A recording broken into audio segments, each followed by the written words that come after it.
ഇനി ചായ ഉണ്ടാക്കുമ്പോഴേ ഈ രീതിയിലൊന്ന് ചായ ഉണ്ടാക്കി നോക്കൂ. പിന്നെ നിങ്ങൾ ഇങ്ങനെ ഉണ്ടാക്കുകയുള്ളൂ കേട്ടോ. അത്ര നല്ല ടേസ്റ്റാണ്. അതിനോടൊപ്പം തന്നെ ഒരു മസാല കപ്പലണ്ടി കൂടി തയ്യാറാക്കുന്നുണ്ട് കേട്ടോ. നല്ല ടേസ്റ്റാണ്. ഒരുപാട് ടൈമൊന്നും എടുക്കില്ല. പെട്ടെന്ന് നമുക്കൊരു മസാല കപ്പലണ്ടി കൂടി തയ്യാറാക്കാം. ചായ തിളയ്ക്കുന്ന നേരം കൊണ്ട് നമുക്കൊരു മസാല കപ്പലണ്ടി തയ്യാറാക്കാം. മഴയൊക്കെ അല്ലേ, അപ്പോൾ മഴയത്ത് ചായയും ഈ കപ്പലണ്ടിയൊക്കെ കഴിക്കാൻ നല്ല ടേസ്റ്റാണ്. നമുക്കാദ്യമേ ചായ ഉണ്ടാക്കാം. അതിനായിട്ട് ഒരു പാൻ എടുക്കുന്നുണ്ട്. നമ്മൾ ചായ ഉണ്ടാക്കുന്ന പാത്രം എടുക്കുന്നുണ്ട്. അതിലേക്ക് നമ്മൾ എത്രയാണോ നമുക്ക് മധുരം വേണ്ടത് അതിനനുസരിച്ചിട്ട്, ഞാനിപ്പോൾ ഒരു ഗ്ലാസ് ചായയാണ് ഉണ്ടാക്കുന്നത്. ഒരു ഗ്ലാസ് ചായക്ക് ഞാനൊരു 1.5 സ്പൂണ് പഞ്ചസാര ഇട്ട് കൊടുക്കുന്നുണ്ട്.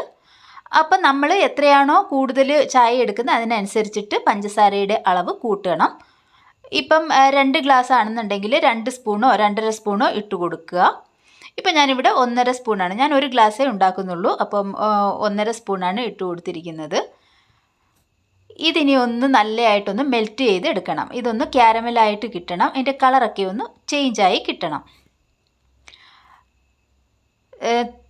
തീ നല്ല സിമ്മിലിട്ട് വേണം ഇങ്ങനെ ചെയ്യാൻ വേണ്ടിയിട്ട്. ഇത് പെട്ടെന്ന് തന്നെ ഇത് ഒന്ന് അതൊന്ന് മെൽറ്റായി കിട്ടും കേട്ടോ. ഒരുപാട് കറുത്ത് പോകരുത്, ഒരുപാട് കരിക്കരുത്. കരിച്ചു കഴിഞ്ഞാൽ നമ്മളുടെ ചായക്കൊരു കരിഞ്ഞ ടേസ്റ്റ് വരും.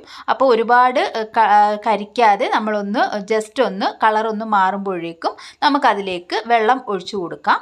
1 കപ്പ് ചായക്ക് ഞാൻ 1/2 കപ്പ് വെള്ളം ഒഴിച്ചു കൊടുക്കുന്നുണ്ട്. അതിന് നന്നായിട്ടൊന്ന് തിളച്ച് വരുമ്പോൾ നമുക്ക് തേയിലപ്പൊടി ഇട്ട് കൊടുക്കാം. ഇതൊരു വെറൈറ്റി ടേസ്റ്റിലുള്ള ഒരു ചായയാണ് കേട്ടോ. ഇത് കടക് ചായ എന്നാണ് ഇതിന് പറയുന്നത്.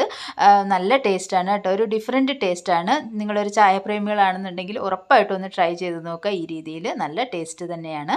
ഇനി ഇത് നന്നായിട്ടൊന്ന് തിളപ്പിച്ചെടുക്കാം. ഈ തേയിലപ്പൊടിയും നല്ലതായിട്ടൊന്ന് തിളച്ച് കിട്ടണം. വല്ലപ്പോഴും ഒക്കെ വെറൈറ്റി രീതിയിലൊരു ചായയൊക്കെ എന്നും ഒരേ രീതിയിൽ ചായ ഇട്ട് കുടിച്ചിട്ട് ബോറാകുകയാണെന്നുണ്ടെങ്കിൽ ഇടയ്ക്ക് വ്യത്യസ്തമാർന്ന രീതിയിലുള്ള ചായയൊക്കെ ഒന്ന് ട്രൈ ചെയ്യണം കേട്ടോ. ഉറപ്പായിട്ടും ഈ രീതിയിലൊന്ന് ട്രൈ ചെയ്ത് നോക്കണം. നല്ല ടേസ്റ്റ് തന്നെയാണ്. നന്നായിട്ട് നമ്മുടെ തേയില നന്നായിട്ട് തിളച്ച് വന്നിട്ടുണ്ട്. ഇനി 1/2 ഗ്ലാസ് അളവിൽ പാലൊഴിക്കുന്നുണ്ട്. 1 ഗ്ലാസ് ചായക്ക് 1/2 ഗ്ലാസ് വെള്ളവും 1/2 ഗ്ലാസ് പാലും കേട്ടോ. അതാണ് അതിൻ്റെ, അപ്പോൾ ഒരു പെർഫെക്റ്റ് ആയിട്ടുള്ള ഒരു നല്ലൊരു ചായ കിട്ടും. ഇനിയിപ്പോൾ നിങ്ങൾക്ക് പാൽ കുറവാണ് വേണ്ടതെന്നുണ്ടെങ്കിൽ കുറവ് ഒഴിക്കാം. പക്ഷേ എങ്കിൽ 1 ഗ്ലാസ് ചായക്ക് 1/2 ഗ്ലാസ് പാലും 1/2 ഗ്ലാസ് വെള്ളമാണ് അതിൻ്റെ കണക്ക്. ഇനി ഇത് നന്നായിട്ട് തന്നെ തിളപ്പിച്ചെടുക്കാം. ഈ ചായയുടെ കളർ തന്നെ ഒരു വ്യത്യാസമുണ്ട് കേട്ടോ. നമ്മളുടെ സാധാരണ ചായ പോലെയല്ല, ഇതിൻ്റെ ഒരു പ്രത്യേക ടേസ്റ്റുമാണ്. ഇതിൻ്റെ കളറും വ്യത്യാസമാണ്. അതുപോലെ തന്നെ നമ്മൾ ഒരുപാട് ഇങ്ങനെ ആറ്റേണ്ട കാര്യമൊന്നുമില്ല കേട്ടോ. അത് പെട്ടെന്ന് ഇങ്ങനെ പതഞ്ഞും വരുന്നതാണ്. അപ്പോൾ നമ്മളുടെ ചായയൊക്കെ നല്ല തിളച്ച് വന്നിട്ടുണ്ട്. അത്യാവശ്യം നല്ല രീതിയിൽ തന്നെ തിളപ്പിച്ചെടുക്കുക. ആ തേയിലയും പാലും എല്ലാം കൂടി നല്ലതായിട്ടൊന്ന് മിക്സ് ആകത്തക്ക രീതിയിൽ നന്നായിട്ടൊന്ന് തിളപ്പിച്ചെടുക്കുക. ഇങ്ങനെ ഇടയ്ക്കൊന്ന് ഇളക്കി കൊടുത്തുകൊണ്ടിരിക്കണം കേട്ടോ. സിമ്മിലിട്ട് കുറച്ച് നേരം തിളപ്പിച്ചതിന് ശേഷം നമുക്കിത് സ്റ്റൗ ഓഫ് ചെയ്യാം. അത്യാവശ്യം നല്ല രീതിയിൽ തന്നെ തിളപ്പിച്ചെടുക്കണം കേട്ടോ. ഇതെല്ലാം നല്ലതായിട്ടൊന്ന് മിക്സായി വരണം.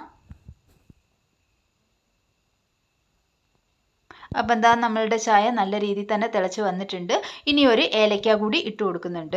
ഏലക്ക ഞാൻ ഇപ്പം ഒന്ന് പൊട്ടിച്ചിട്ടാണ് ഇട്ട് കൊടുക്കുന്നത്. നിങ്ങളൊന്ന് നല്ലതായിട്ടൊന്ന് ചതച്ചിട്ട് ഇട്ട് കൊടുക്കണം കേട്ടോ. അപ്പോഴാണ് ആ ഏലക്കയുടെ നല്ല ആ ഫ്ലേവർ ആ ചായയിൽ ഇറങ്ങുള്ളൂ. ഏലക്കയും കൂടി ഇട്ടിട്ട് നന്നായിട്ട് ഒന്നുകൂടി ഒന്ന് തിളപ്പിച്ചെടുക്കാം. അത്യാവശ്യം നല്ല രീതിയിൽ തന്നെ തിളച്ചിട്ടുണ്ട്. ഇനി ഒന്ന് പൊങ്ങി വന്ന ടൈമിൽ നമുക്കിത് സ്റ്റൗ ഓഫ് ചെയ്യാവുന്നതാണ്. എന്നും ഒരേ രീതിയിലുള്ള ചായ കുടിച്ച് ബോറടിച്ചുവെങ്കിൽ ഉറപ്പായിട്ടും ഈ രീതിയിലൊന്ന് ട്രൈ ചെയ്ത് നോക്കണം കേട്ടോ. നല്ല ടേസ്റ്റ് തന്നെയാണ്. ഒരു വ്യത്യസ്തമായ ഒരു ടേസ്റ്റാണ് നമുക്ക് കിട്ടുന്നത് കേട്ടോ. അപ്പോൾ തിളച്ച് ഞാൻ സ്റ്റൗവെല്ലാം ഓഫ് ചെയ്തിട്ടുണ്ട്. ഇനി നമുക്ക് അരിച്ചെടുക്കാം. ഇതിന് പഞ്ചസാര നമ്മൾ സാധാരണ ചേർക്കുന്നതിലും കുറച്ച് കൂടുതൽ ചേർക്കണം കേട്ടോ. നമ്മളിപ്പോൾ ഈ പഞ്ചസാര ക്യാരമൽ ചെയ്യുന്നത് കൊണ്ട് തന്നെ മധുരം കുറച്ച് കുറവായിരിക്കും. ഇനി നമുക്ക് ആറ്റിയെടുക്കാം. നമ്മൾ ഒരു വട്ടം തന്നെ ഇങ്ങനെ ഒഴിക്കുമ്പോൾ തന്നെ അത് നല്ല പതഞ്ഞ് വരുന്നതാണ്. 2-3 പ്രാവശ്യം നമുക്ക് നല്ല രീതിയിൽ തന്നെ ഒന്ന് അരച്ചെടുക്കാവുന്നതാണ്, ആറ്റിയെടുക്കാവുന്നതാണ്. അപ്പോൾ നമ്മളുടെ വെറൈറ്റി ടേസ്റ്റോട് കൂടിയിട്ടുള്ള കടക്ക് ചായ റെഡി ആയിട്ടുണ്ട്. ഇനി നമുക്കിത് സെർവ് ചെയ്യാവുന്നതാണ്. ഉറപ്പായിട്ടൊന്ന് ട്രൈ ചെയ്ത് നോക്കുക. നല്ല ടേസ്റ്റാണ് കേട്ടോ. ഇടയ്ക്കിടയ്ക്ക് ഇങ്ങനെ വെറൈറ്റി ആയിട്ടുള്ള ചായയൊക്കെ ഒന്ന് ട്രൈ ചെയ്ത് നോക്കുക. മഴ ടൈമൊക്കെ അല്ലേ, നമുക്ക് ആസ്വദിച്ച് നല്ലൊരു ചായ തന്നെ തയ്യാറാക്കി കുടിക്കാവുന്നതാണ്. അപ്പോൾ ഉറപ്പായിട്ടൊന്ന് ട്രൈ ചെയ്ത് നോക്കുക.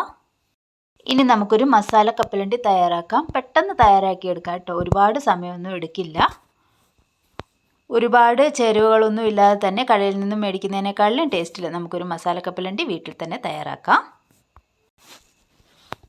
അതിനായിട്ട് ഞാനൊരു ചട്ടി വെക്കുന്നുണ്ട്. ചട്ടിയിൽ കുറച്ച് എണ്ണ ഒഴിക്കുന്നുണ്ട് കേട്ടോ. ഏതെണ്ണ വേണമെങ്കിലും ഉപയോഗിക്കാം. ഞാനിവിടെ സൺഫ്ലവർ ഓയിലാണ് എടുത്തിരിക്കുന്നത്. അതിലേക്ക് നമ്മൾക്ക് കുറച്ച് കപ്പലണ്ടി ഇട്ട് കൊടുക്കാം. ഇനി ഇത് നന്നായിട്ട് തന്നെ ആ കളറൊക്കെ ഒന്ന് മാറുന്നത് വരെ നമുക്കൊന്ന് വറുത്തെടുക്കാം. ഒരുപാട് അങ്ങ് കരിഞ്ഞു പോകരുത്. സിമ്മിലിട്ട് വേണം ഒന്ന് ഫ്രൈ ചെയ്തെടുക്കാൻ വേണ്ടിയിട്ട്. എണ്ണ ഒരുപാട് ഒഴിക്കേണ്ട കാര്യമില്ല, കുറച്ച് മതിയാക്കും. ഇനി നമുക്ക് ആവശ്യത്തിനുള്ള കപ്പലണ്ടി കൂടി, ഞാനൊരു കപ്പ് അളവിൽ കപ്പലണ്ടി എടുത്തിട്ടുണ്ട്.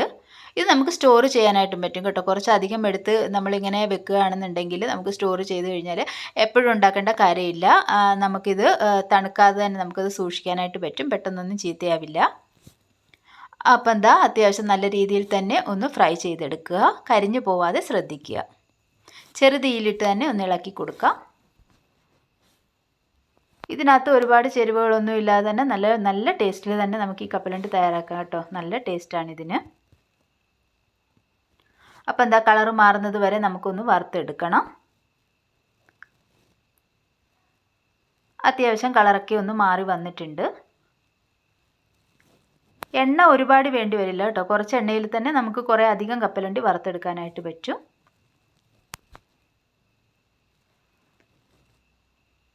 ഇനി നമുക്ക് കുറച്ച് കറിവേപ്പില ഇട്ട് കൊടുക്കാം. അതും കൂടി ഇട്ട് ഫ്രൈ ചെയ്യുമ്പോൾ നല്ല ടേസ്റ്റാണ്. ഈ കറിവേപ്പിലയുടെ ആ ടേസ്റ്റൊക്കെ ഒന്ന് അതിൽ പിടിക്കും. നല്ല മൂത്ത് കഴിയുമ്പോൾ നമുക്ക് ഇതിനകത്തുനിന്ന് കോരിയെടുക്കാം. ഇതിനകത്ത് വേണമെന്നുണ്ടെങ്കിൽ കപ്പലണ്ടി കോരി എടുത്തതിന് ശേഷം നമുക്ക് വേണമെങ്കിൽ വെളുത്തുള്ളി ചേർത്ത് കൊടുക്കാവുന്നതാണ്. അതൊക്കെ നമ്മളുടെ ഇഷ്ടാനുസരണം. ഞാനിപ്പോൾ ഇവിടെ വെളുത്തുള്ളി ഒന്നും ചേർത്തിട്ടില്ല. വെളുത്തുള്ളിയൊക്കെ ചേർത്ത് കഴിഞ്ഞാൽ ഇത് കപ്പലണ്ടി കോരി എടുത്തതിന് ശേഷം വെളുത്തുള്ളി കൂടി മൂപ്പിച്ചിടുകയാണെന്നുണ്ടെങ്കിൽ കുറച്ചും കൂടി ടേസ്റ്റ് ആയിരിക്കും.